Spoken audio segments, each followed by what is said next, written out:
Good morning everyone, welcome to civil services study. 39 test complete हो गए थे UPSC civil services prelims के लिए। 2021 की टेस्ट सीरीज चल रही है टेस्ट नंबर 40। तो चलिए स्टार्ट करते हैं। 3 से 4 सेकंड का टाइम मिलेगा अपना भी सोचने के आंसर क्या होगा। आप सब्सक्राइब कर सकते हो इस चैनल को। लेटेस्ट वीडियो नोटिफिकेशन पाने के लिए बेल आइकन को प्रेस कर लीजिएगा। ये रा ये राइट साइड में जो रेड कलर का बटन है जिसमें सब्सक्राइब लिखा है, इस पर क्लिक करना है, ठीक है। तो क्वेश्चन नंबर 1 पर आ जाइए। यूएस एयर क्वालिटी इंडेक्स से रिलेटेड कुछ स्टेटमेंट है यहाँ पर और बताना कि इनमें से कौन सा करेक्ट है। यूएस एयर क्वालिटी इंडेक्स द्वारा वायु प्रदूषण पर जारी किए गए आंकड़ों के अनुसार पाकिस्तान की सांस्कृतिक राजधानी लाहौर को दुनिया के सबसे प्रदूषित शहर के रूप में शीर्ष स्थान पर रखा गया है। और इस एयर क्वालिटी इंडेक्स में, किस एयर क्वालिटी इंडेक्स में? यूएस एयर क्वालिटी इंडेक्स जो हाल ही में जारी किया गया है। प्रथम 10 तक भारत का कोई भी शहर नहीं है, यानी शुरुआती 10 जो प्रदूषित शहर हैं उसमें भारत का कोई भी शहर नहीं है। ये सच है क्या? गलत है। दूसरे स्थान पर यह दिल्ली सबसे प्रदूषित, और पहला हो गया लाहौर पाकिस्तान का। तो पहला करेक्ट है, दूसरा गलत है। तो कथन एक सही है, दो सही नहीं है, क्योंकि यूएस एयर क्वालिटी इंडेक्स द्वारा वायु प्रदूषण पर जारी आंकड़ों के अनुसार पाकिस्तान की सांस्कृतिक राजधानी लाहौर को दुनिया के सबसे प्रदूषित शहर के रूप में शीर्ष स्थान पर रखा गया। टॉप में सबसे प्रदूषित है। लाहौर को पार्टिकुलेट मैटर पीएम रेटिंग में 423 रेटिंग मिली है, ठीक है। और इस सूची में जो नई दिल्ली है 229 पार्टिकुलेट मैटर के साथ दूसरे स्थान पर है, ठीक है। नेपाल की राजधानी जो काठमांडू है 178 पार्टिकुलेट मैटर के साथ तीसरे स्थान पर है। तो सबसे प्रदूषित है लाहौर, उसके बाद है दिल्ली और उसके बाद है काठमांडू, ठीक है, याद रहेगा। अब देखिए, वायु गुणवत्ता सूचकांक जो है एयर क्वालिटी इंडेक्स अमेरिकी पर्यावरण संरक्षण एजेंसी द्वारा जारी किया जाता है ताकि लोगों द्वारा यह अनुमान लगाया जा सके कि हवा में सांस लेना सुरक्षित है अथवा नहीं। क्वेश्चन नंबर 2 पर आ जाइए। हाल ही में केंद्रीय जनजातीय कार्य मंत्री अर्जुन मुंडा ने कहां पर आदि महोत्सव के पहले वर्चुअली संस्करण का आयोजन किया है? पहले आदि महोत्सव, ठीक है, आदिवासी महोत्सव के पहले वर्चुअली संस्करण का आयोजन कहां पर किया गया? मध्य प्रदेश में किया गया है। ऑप्शन नंबर बी है इसका आंसर। तो केंद्रीय जनजातीय मंत्री अर्जुन मुंडा ने आदि महोत्सव मध्य प्रदेश के पहले वर्चुअली संस्करण का शुभारंभ किया। इस कार्यक्रम में शिल्पों और प्राकृतिक उत्पादों के प्रदर्शन के द्वारा विभिन्न आदिवासी समुदाय की जनजातीय परंपराओं का प्रदर्शन किया जाएगा। 10 दिवसीय यह महोत्सव 1 दिसंबर 2020 से शुरू हो गया है और इसकी मेज़बानी जो है ट्राइब्स इंडिया की वेबसाइट पर की जा रही है, ठीक है, www.tribesindia.com। अब देखिए, पहला वर्चुअली आदि महोत्सव शिल्प और मध्य प्रदेश की संस्कृति पर केंद्रित है। इस कार्यक्रम का जो अगला फोकस होगा वो होगा गुजरात, 11 दिसंबर से, ठीक है। 1 से 10 दिसंबर तक मध्य प्रदेश, फिर 11 दिसंबर से गुजरात, और इसके बाद 11 से 20 तक गुजरात रहेगा। फिर 21 दिसंबर 2020 से शुरू हो जाएगा पश्चिम बंगाल, ठीक है। हाल ही में परीक्षण की गई सुपरसोनिक क्रूज मिसाइल ब्रह्मोस के संदर्भ में कौन सा सही है? पहला स्टेटमेंट है, भारत ने अंडमान और निकोबार द्वीप समूह क्षेत्र से ब्रह्मोस सुपरसोनिक क्रूज मिसाइल के जहाज रोधी संस्करण का सफल परीक्षण किया है। इस मिसाइल को डीआरडीओ ने विकसित किया है। इसने बंगाल की खाड़ी में कार निकोबार द्वीप समूह के पास निर्धारित अपने लक्ष्य जहाज को सफलतापूर्वक मार गिराया है। जहाज ही मारा है, टैंक मारा है? देखिए, जहाज ही मारा, सारे के सारे करेक्ट हैं, डी है इसका आंसर उपरोक्त सभी। तो भारत ने अंडमान और निकोबार द्वीप समूह क्षेत्र से ब्रह्मोस सुपरसोनिक क्रूज मिसाइल के जहाज रोधी संस्करण का सफल परीक्षण किया अभी हाल ही में। यह परीक्षण भारतीय नौसेना द्वारा किए जा रहे परीक्षण के भाग के रूप में आयोजित किया गया है और डीआरडीओ द्वारा विकसित है। ब्रह्मोस सुपरसोनिक क्रूज मिसाइल और 300 किलोमीटर की रेंज से भारतीय नौसेना के आईएनएस रणविजय से लॉन्च की गई है। इसने बंगाल की खाड़ी में कार निकोबार द्वीप समूह के पास निर्धारित, जो इसका लक्ष्य निर्धारित किया गया था कि जहाज, उसको सफलतापूर्वक मार गिराया, ठीक है। और दूरी कितनी थी? 300 किलोमीटर की।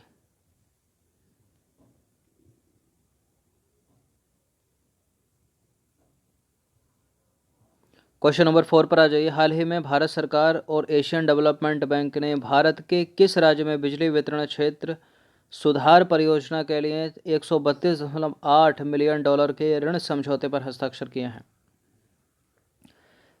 भारत के किस राज्य के लिए किया गया है ये ऋण समझौता? भारत और एशियाई विकास बैंक के द्वारा पूर्वोत्तर राज्य मेघालय।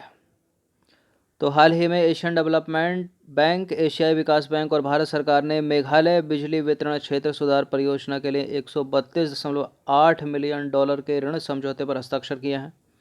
इस परियोजना का उद्देश्य है पूर्वोत्तर राज्य मेघालय में घरों, वहाँ के उद्योगों और व्यवसायों को आपूर्ति की जाने वाली बिजली की गुणवत्ता को मजबूत बनाना और आधुनिकीकरण करना। ठीक है, तो मेघालय को याद रखना। निम्नलिखित कथनों पर विचार करना है। दो स्टेटमेंट है यहाँ पर, बताने कि इनमें से कौन सा करेक्ट है। हर साल 2 दिसंबर को राष्ट्रीय प्रदूषण नियंत्रण दिवस मनाया जाता है। यह दिवस भोपाल गैस त्रासदी की दुर्भाग्यपूर्ण घटना में जीवन गंवाने वाले लोगों की स्मृति में मनाया जाता है क्या? बिल्कुल, प्रत्येक वर्ष 2 दिसंबर को राष्ट्रीय प्रदूषण नियंत्रण दिवस मनाया जाता है। और क्यों मनाया जाता है? भोपाल गैस त्रासदी जो दुर्घटना हुई थी मध्य प्रदेश में, उसमें जो जीवन गंवाया लोगों ने, उनकी स्मृति में मनाया जाता है। दोनों के दोनों करेक्ट हैं, सी है इसका आंसर। तो देखिए, national pollution control day Bharat में हर साल 2 दिसंबर को यानी कल मनाया गया होगा ये। और वर्ष कब से? वर्ष 1984 में 2 से 3 दिसंबर की रात को जो हुई थी भोपाल गैस त्रासदी की दुर्भाग्यपूर्ण घटना में जीवन गंवाने वाले लोगों की स्मृति में ये राष्ट्रीय प्रदूषण नियंत्रण दिवस मनाया जाता है। वर्ष 2020 में भोपाल गैस त्रासदी की 36वीं वर्षगांठ है, याद रखिएगा। इस दिन के जरिए हवा, पानी और मिट्टी के बढ़ते प्रदूषण के बारे में जागरूकता पैदा की जाती है और प्रदूषण नियंत्रण अधिनियमों के बारे में लोगों को जागरूक किया जाता है। अगर आप ऐसे लिख रहे होगे या किसी प्रश्न का उत्तर लिख रहे होगे मुख्य परीक्षा में, तो ये सब चीज़ आपको पता होनी चाहिए। मान लीजिए पॉल्यूशन के ऊपर है कुछ टॉपिक, तो इस पॉल्यूशन के ऊपर क्या कोई दिवस मनाया जाता है अंतर्राष्ट्रीय या राष्ट्रीय स्तर पर, इसकी चर्चा कर सकते हो आप। ठीक है, भोपाल गैस त्रासदी की चर्चा कर सकते हो। अगर ये दिवस मनाया जा चुका है इस बार, प्रश्न उसके बाद पूछा गया है, तो थीम थूम बता सकते हो आप, और कौन सी वर्षगांठ थी ये बता सकते हो। तो इससे अच्छा प्रभाव पड़ता है और अच्छे उत्तर देता है एग्जामिनर, अच्छे नंबर देता है एग्जामिनर। ठीक है, इस दिन के उद्देश्य की बात करें तो औद्योगिक आपदा के प्रबंधन और नियंत्रण के बारे में लोगों को जागरूक करना, औद्योगिक प्रक्रियाओं या मानवीय लापरवाही से उत्पन्न प्रदूषण को रोकना, लोगों और उद्योगों को प्रदूषण नियंत्रण कृत्यों के महत्व के बारे में जागरूक बनाना। ठीक है, क्वेश्चन नंबर 6 पर आ जाइए। निम्नलिखित कथनों पर विचार करना। एक बार फिर से दो स्टेटमेंट है, बताने कि इनमें से कौन सा करेक्ट है। हर साल 2 दिसंबर को, कब? 2 दिसंबर को अंतर्राष्ट्रीय दास प्रथा उन्मूलन दिवस के रूप में मनाया जाता है। इस दिवस को मनाए जाने की शुरुआत संयुक्त राष्ट्र महासभा द्वारा की गई थी क्या? संयुक्त राष्ट्र महासभा अंतर्राष्ट्रीय दास प्रथा उन्मूलन दिवस प्रत्येक वर्ष 2 दिसंबर को। करेक्ट है, करेक्ट है, दोनों के दोनों स्टेटमेंट, सी है इसका आंसर। तो संयुक्त राष्ट्र महासभा द्वारा वर्ष 1986 से दुनिया भर में दास प्रथा को खत्म करने के लिए हर साल 2 दिसंबर को अंतर्राष्ट्रीय दास प्रथा उन्मूलन दिवस के रूप में मनाया जाता है। इस दिन को मनाए जाने का उद्देश्य क्या है? गुलामी के सभी रूपों में आ गया, मानव तस्करी भी, यौन शोषण भी, और सबसे बुरा रूप बाल श्रम, जबरन शादी करवाना, सशस्त्र संघर्ष के दौरान बच्चों की सेना में जबरन भर्ती से संबंधित मुद्दों के उन्मूलन के लिए सार्थक प्रयासों पर ध्यान केंद्रित करना है। ठीक है, 7वां प्रश्न है, इस्लामिक सहयोग संगठन के संदर्भ में निम्नलिखित कथनों पर विचार कीजिए। संयुक्त राष्ट्र के बाद यह दूसरा सबसे बड़ा अंतर सरकारी संगठन है। इस्लामिक सहयोग संगठन, भारत इस्लामिक सहयोग संगठन का पर्यवेक्षक राष्ट्र है। भारत इस्लामिक सहयोग संगठन का पर्यवेक्षक राष्ट्र नहीं है, गलत है दूसरा वाला स्टेटमेंट, केवल पहला सही है।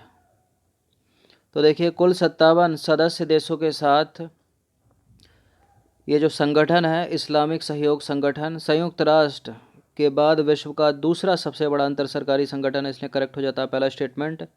यह संगठन मुस्लिम जगत की सामूहिक शक्ति के रूप में कार्य करता है। इस संगठन का मूल उद्देश्य क्या है? वैश्विक समाज में शांति सद्भाव को बढ़ावा देने के प्रयासों के बीच में मुस्लिम जगत के हितों को संरक्षण प्रदान करना। भारत इस्लामिक सहयोग संगठन का ना तो सदस्य है और ना ही है पर्यवेक्षक।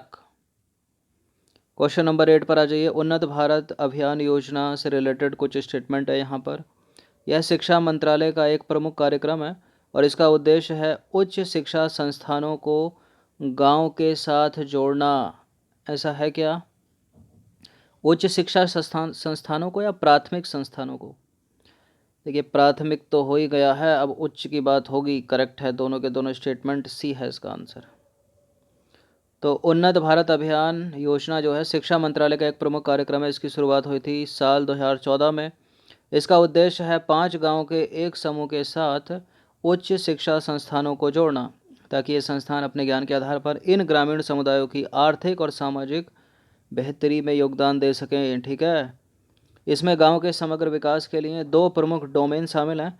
कौन से हैं वो? मानव विकास और आर्थिक विकास। मानव विकास और आर्थिक विकास। क्वेश्चन नंबर 9 पर आ जाइए। हिंद महासागर आयोग के संबंध में निम्न कथनों पर विचार करना है। हिंद महासागर आयोग की स्थापना 1984 में पश्चिमी हिंद महासागर के द्वीपों के हितों की सुरक्षा हेतु की गई थी। भारत और चीन दोनों हिंद महासागर आयोग के स्थायी सदस्य हैं। बताइए। हिंद महासागर आयोग की स्थापना 1984 में की गई थी। अगर प्रश्न ये आता है यूपीएससी सिविल सेवा में, तो सन से रिलेटेड स्टेटमेंट को गलत नहीं करती है यूपीएससी। ठीक है, यहाँ घुमा फिराएगी दूसरे वाले स्टेटमेंट में। भारत और चीन हिंद महासागर आयोग के स्थायी सदस्य नहीं हैं। ठीक है, गलत है दूसरा वाला स्टेटमेंट, केवल पहला सही है, पर्यवेक्षक हैं। तो देखिए, हिंद महासागर आयोग वर्ष 1984 में सृजित एक अंतर सरकारी निकाय है जो पश्चिमी हिंद महासागर के द्वीपों के हितों की रक्षा करता है, इसलिए करेक्ट है पहला स्टेटमेंट।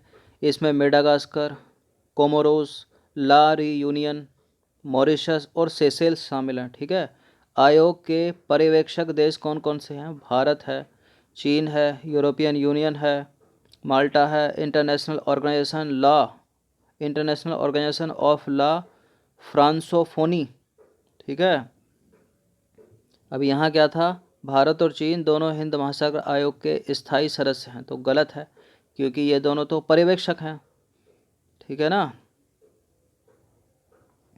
इसमें मेडागास्कर, कोमोरोस, ला रियूनियन, मॉरिशस और सेशेल्स शामिल है, तो ये हैं इसके सदस्य देश और ये हैं पर्यवेक्षक, इसलिए गलत है दूसरा वाला स्टेटमेंट और पहला वाला सही है। इन सब चीज़ों को याद रखिएगा आप, कौन पर्यवेक्षक है, कौन भारत से रिलेटेड और चीन से। क्वेश्चन नंबर 10 पर आ जाइए। ट्राई फूड योजना निम्नलिखित में से किसकी पहल है? ट्राई फूड योजना पहल है ट्राइफेड की, जनजातीय मामलों के मंत्रालय की भी, और साथ में खाद्य प्रसंस्करण उद्योग भी शामिल है इसमें। तीनों के तीनों हैं, संयुक्त रूप से डी है इसका आंसर।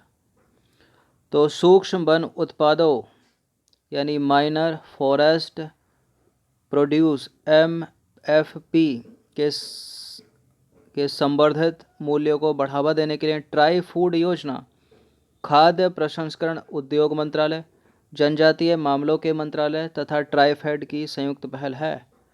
ठीक है, तो प्रश्न ऐसे भी पूछ लिए जाते हैं स्टेट PCS और यूपीएससी में। तो 10 प्रश्न थे, सारे के सारे करंट से रिलेटेड। इनकी प्रैक्टिस कर लेना, एक बार रिवीजन कर लेना। हर दिन देखिए टेस्ट को ज़रूर देखा करें। ठीक है, चाहे म्यूट करके देख लो, पेन तो चल ही रहा है ना PDF पर। ठीक है, इससे क्या होगा, बाद का जो इकट्ठा हो जाता है ना बड़ा बड़ा, अब एक बार पढ़ लिया होगा तो कभी बाद में टकरा जाएगा एग्जाम में किसी ना किसी। ठीक है, धन्यवाद।